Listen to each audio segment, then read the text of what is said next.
Ladies and gentlemen, Side Strafe back with some more World of Tanks. Today looking at a few replays. We're going to start things out with the Type 62 premium Chinese light tank, and actually taking quite a liking to this bad boy. It makes me want to play a few more of the Chinese lights, so I'll probably look into that sometime in the future. But this was, of course, donated to me by Mr. Suicide, so once again special thanks to him. I don't think I would have bought it had he not sent it my way. It was available for a limited time in the gift shop, and it's been pretty rare, so it's nice to have it. It's just kind of a cool looking tank, and it performs pretty well, as you might see here. We'll see how this goes, but right now you can see that we are in the center line of this map. Typical fight going on near the bay. We've got a 25-2 American tank destroyer hovering around here. I'm with this Panther, backing him up. There's that 25-2 spotted once again. It looks like he's falling back. Now, pay attention to the fact that we have got a lot of tank destroyers on the opposing force, which means most likely they're camping towards the north. That's generally where they like to hide out. We can see that there are a couple running through the bay area, the town over there, and they might be playing more of a CQB tank destroyer role. They've got an SU-122-44. We know that that's pretty much what they're good for. They're not fantastic at range. Jagdtiger sighted at the north, as well as an AMX AC-46. Taking a look at it, taking a shot there. Now, my goal here was to just sit at the center line, kind of passive scout. I decided to take that shot, and I generally will take shots or at targets of opportunity just to kind of mess with the enemy a little bit, keep them pinned down, or perhaps just to help assist my team. My idea here was to use my view range and coded optics to perhaps spot any flankers. Not a whole lot of action at the center currently. You can see they've got a Jagdtiger moving south, and they've got their other Jagdtiger, T-95 and a 25-2 up towards the northwest. It's a really tough position to get them out of. There's a lot of cover and kind of hilly terrain over there. But you can see we've also got a 25-2 on the flank, perhaps trying to get around some of our friendlies in the town there. So I decided to move in and assist. I don't want to just sit around and not help out. And there's kind of two ways that I like to play the scout. There's the passive scout, where you just get into a position, hide, get into some bushes, some trees, some camo, and not fire a shot as we take out this 25-2 there. Your idea there is that you're just trying to light targets, point them out, hit your spotting key and assist or request fire, so that your friendlies are also going to focus on that target, and perhaps you'll have some assist points, and you'll just in general be helping the team. Here I'm more so in a flanking engagement. We're playing like a light skirmisher more than a passive scout in this mode. We've got a Centurion 7-1 behind that building. Not sure what cannon he's got. We need to be careful, because if he's got the 105, we know that he can do quite a bit of damage to us. I've only got 880 hit points, and he would pretty much have us if we take one. The armor's not going to hold up. You'd have to get pretty lucky to survive a blast from most of the tanks in this matchup. I lost my Panther ally to the T-95. So I'm still assuming that maybe he just has a shot from that northern position. I'm worried about the Centurion. So now I'm just pinned here, hoping that I can maybe light him up, and then an ally will take him out. You can see that we're further pushing the fight in the bay as we just roll around here trying to spot targets. So if we bring up the map, we can see what we've got going on here. They're pushing Indian Panzer and the lead, E75, IS-8, AMX. Got a Jagdtiger kind of rolling back to base. Not sure what he was up to there. Already still in his position. AMX and Tiger. Centurion spotted on my center line. We've got a Jagdtiger requesting a fallback. Centurion goes down to the IS-8. I'm deciding to relocate, head into the town here by the bay, perhaps assist, flank, and or annoy the enemy. You can see that our friendlies are rolling in. Indian Panzer taking a hit. IS-8 destroying the Lurva. E-75 rolling up, deciding to just use my speed to perhaps get in on some flanking action. The gun on this bad boy is not bad. If you get to the flanks, you can pen pretty well. It's got a decent rate of fire, and it's fairly accurate. Here's a Jagdtiger 88. We decide to throw some rounds into its side.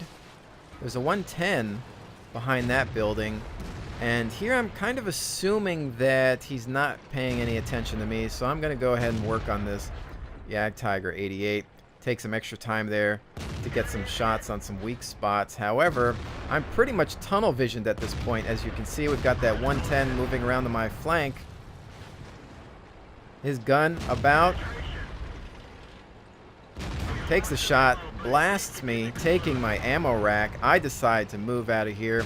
I fire one shot before I realize it's time to go. His shot misses. I'm going around the building trying to use this wall as cover. IS-8 friendly, bringing him about as I use him as a meat shield. He takes the shot, destroying the 110. Fantastic maneuverability on this Type 62. Thank goodness I had those allies around, or that could have ended much differently. GW Panther destroyed by the Indian Panzer. As we continue to roll forward, the game looking fantastic for our end.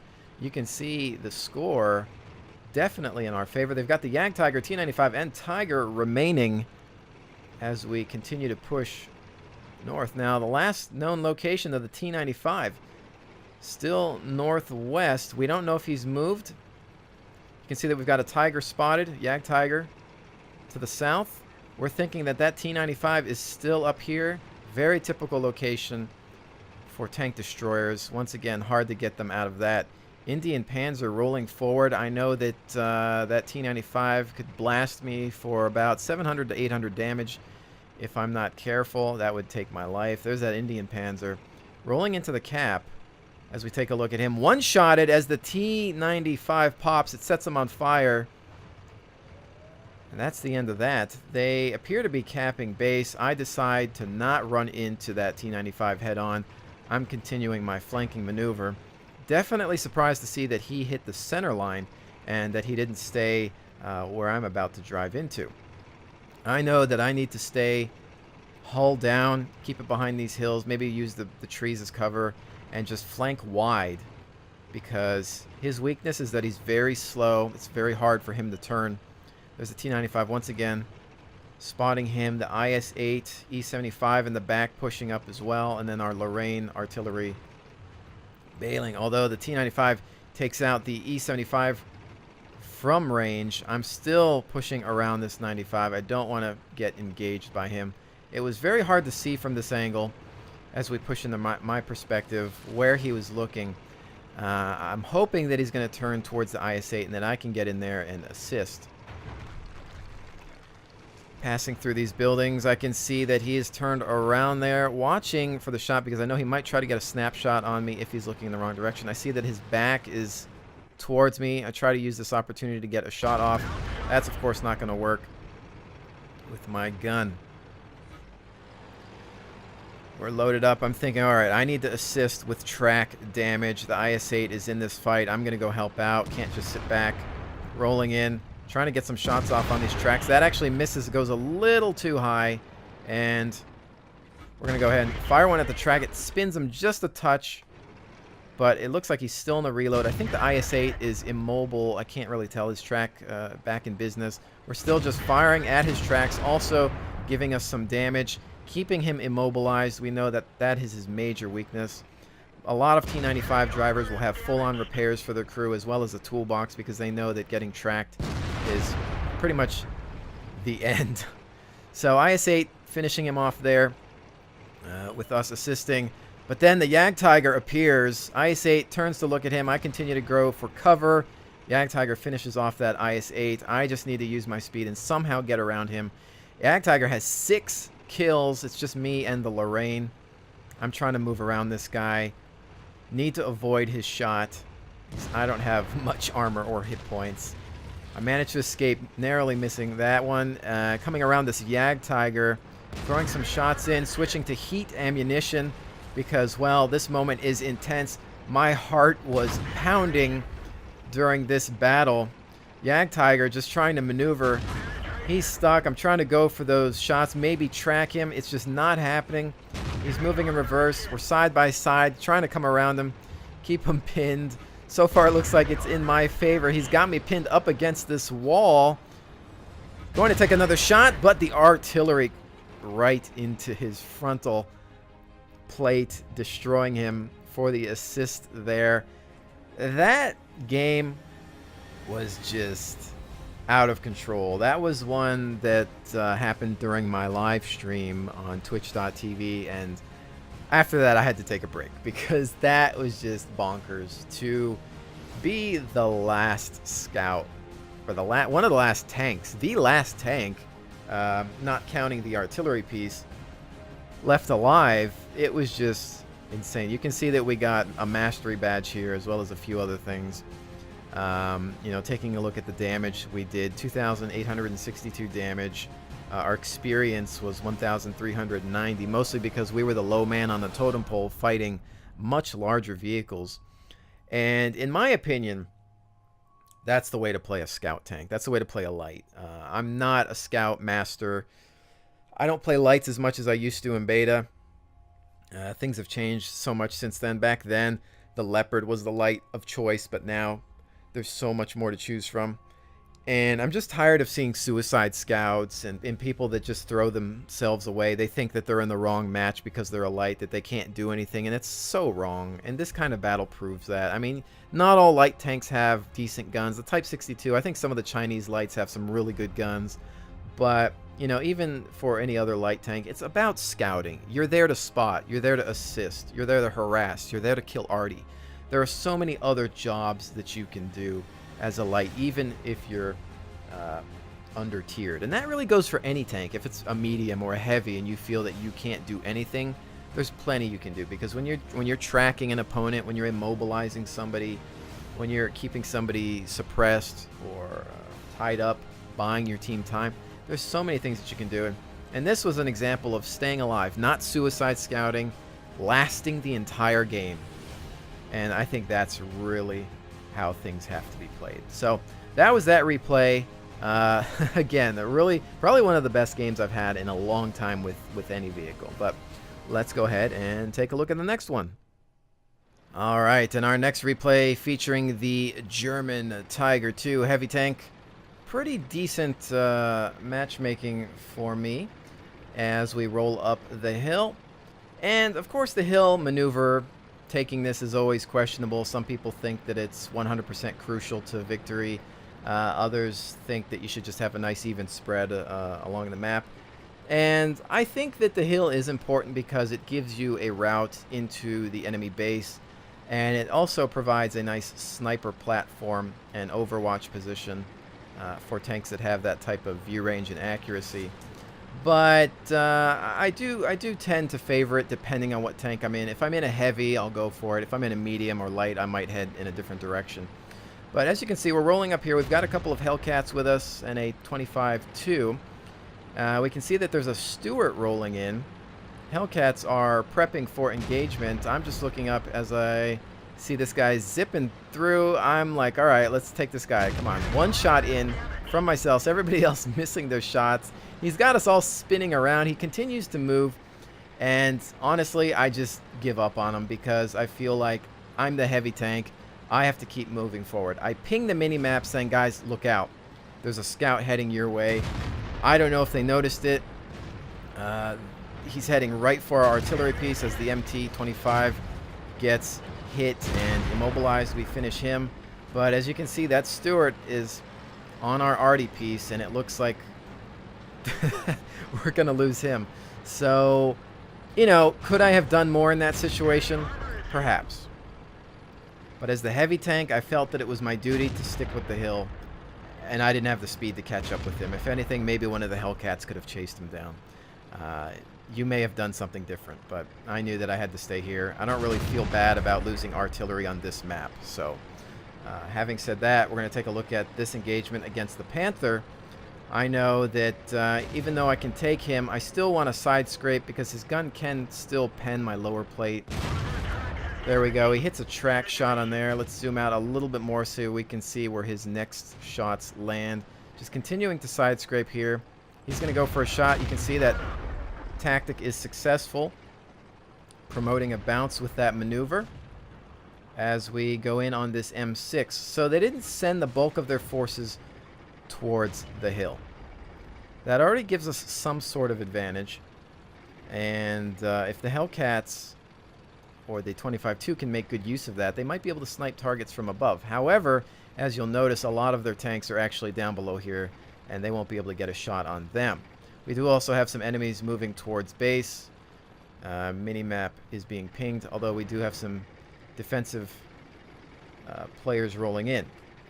My hopes at this point is to come up behind their main assault force and hit their weak spots. Hopefully we can do that. Tiger II, obviously not the fastest tank, but we still got a good amount of health left and plenty of ammunition to take care of the job. So let's see how that goes. There are some last known locations for the Jagdtiger 88 in the back. Here we are on the VK. Nice shot into the back. He has no idea what hit him. I'm just getting into, or preparing to get into a little bit of cover if I need to. He decides to shoot at the wall for some reason. Perhaps just a misclick or some sort of panic or frustration. Not sure what happened there. Tiger II not paying much attention to me. Jagdtiger 88 actually manages to hit me. I decide to not pay attention to him and continue on with the Tiger II, looking back once just to get myself into cover from the buildings, or with the buildings, I should say. Tiger II just wide open as I have the VK wreck as cover. So that Jagdtiger's still back there. I'm thinking that he's going to be my next target. We've got a 25-2 also here to help engage. Base does have defense, but the game is actually pretty close here. Lerva moving up on the M6 and T-44. I'm hoping at this point that they can take him out. And I'm just going to try to work on this Jagdtiger 88, or perhaps try to find that Churchill, who hasn't been seen in a while, although we do have his last known location. He could be moving north. So I decide to take a longer route around here. In the meantime, seeing this Lerva, I decide, well, you know, since I have the shot, traveling towards the Jagdtiger, target of opportunity, might as well stop and help out. So there's the Jagdtiger 88 engaging the 25-2. He's not going to last long against that armor and firepower. Here we have his flank. Great opportunity. Just needs one more shot from any of us to really just drop him. I see that we've lost base defense at this point in time. I am the only tank left. There's the Jagdtiger and the Churchill. Now this tactic may be questionable to some of you. I decide to stop chasing the Jagdtiger. I say there's a Churchill at the base. He might try to cap. Yes, I can kill the Jagdtiger, even from the front. I have plenty of hit points. I have firepower. I have premium rounds. I've got what I need to take him out. I could have chased him. He wasn't that far away. I could have just taken him out and then rerouted to maybe go hit the Churchill. But honestly, I was paranoid. I was worried that something might go wrong. Too much time might have been bought by the Jagdtiger, and that the base may be captured. I didn't want to take any chances, so instead I decided to go back for the base. I may have been able to pull it off, who knows, but I decided to play it safe and just head back. Now, as you can see here, I also take a turn. Instead of going straight in through the obvious route, I decide to flank as well, and I think one of my teammates was saying, hey, go flank around here, and I decided to agree with that advice. And so the idea would be to maybe catch him in a position that he's not ready for, because he knows maybe my last known location and might not expect this. So I'm getting ready here. You can see getting into a side scraping position here. Looking for him. There he is. not looking my direction. We managed to slam him. I think that was actually the rear of his tank, because I think he was positioned in a way that he'd be ready for a frontal assault, whereas he wasn't expecting this maneuver. So we come around, not really afraid of him at all at this point, but I want to maintain all of my hit points, so I'm just setting myself up again in a side scrape position to better deal with him as a threat. Maybe playing it a little too safe, but hey, why not? So 5 kills there with the Tiger II. We still have plenty of hit points. You can see that we've done 3,439 damage already. Where is this Jagdtiger at? We've got 7 minutes left. I just have to find the guy. And that's the problem, because I'm thinking this guy's got to be hiding. There's no way he's doing anything else but hiding. I just don't know what he could be thinking, and I'm just on the hunt. I'm worried about him maybe backtracking. Who knows? And there he is, deciding to just pop out as I fire on the move, taking him out, continuing to drive by, because we all know that it makes you look like more of a pro when you just keep driving. Like, that didn't bother you. He was just a fly on the wall. So that was another fantastic game for me, showing the strengths of the Tiger II. The side scrape potential is fantastic. At that tier, really hard to best that tank, of course. Other tiers maybe an issue there. You can see we did have some friendly damage on a Hellcat. I think that's when one of them bumped into me on the hill. Find that kind of annoying that it does that, but you know, what can you do, really? Getting a few medals here, of course, Top Gun and Defender. Just lots of damage and destruction all around. Once again, 3,582 points of damage. 1,155 XP on that base. And just I think a nice example of how to play the Tiger II. I'm starting to play certain tanks more aggressively. I'm learning how to play a tank that actually features some added armor. Most of the time I drive around in tanks where armor is not the main point of interest. The Tiger II is hit or miss. It's got a very weak lower plate, as do most German tanks. But if you angle it properly, if you use it in hull down mode, if you side scrape with it, which we did several times in this match, you will usually succeed. So maybe not the most challenging opponents, maybe not the hardest game one could face, but I think I wanted to showcase this just for tactics usage and show that I had to change my mind a few times. You may think that letting the Stuart go by was questionable. You may think that taking the Jagdtiger 88 out last might be questionable. Heading back to base, would you have head back to base, or would you have taken out the Jagdtiger first? You never know. Again, I was mostly paranoid about base capture, even though it was only one and it would have taken some time for him to cap. I didn't want to take any chances because, you know, I could have been tracked, I could have been delayed, anything could have happened. So I decided to go that route, take him out, and then worry about the Jagdtiger last. We had 7 minutes left, so there was plenty of time to deal with that threat. I'm sure I would have found him eventually, or he could have just went for a draw.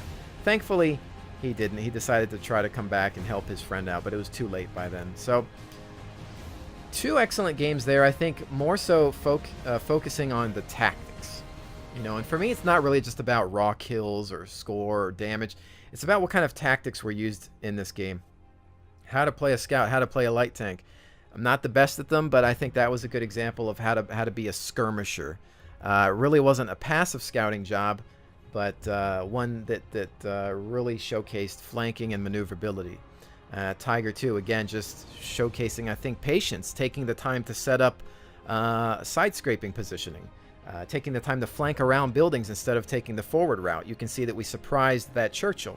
He wasn't a major threat to us, but again, we saved some hit points, saved some cost on repairs, and I think a good day all around. So, ladies and gentlemen, I hope you've enjoyed this look at 2 of my latest replays. Don't forget to catch me on twitch.tv/sidestrafe. You can find a link in the description below for some live World of Tanks, amongst other things. And also just don't forget to check out some of the links for any of the mods that I may be using. They're also below. You can find the damage meter as well as anything else I might decide to use for the game. But with that said, once again, thank you so much for joining me. I will definitely see you on the next one.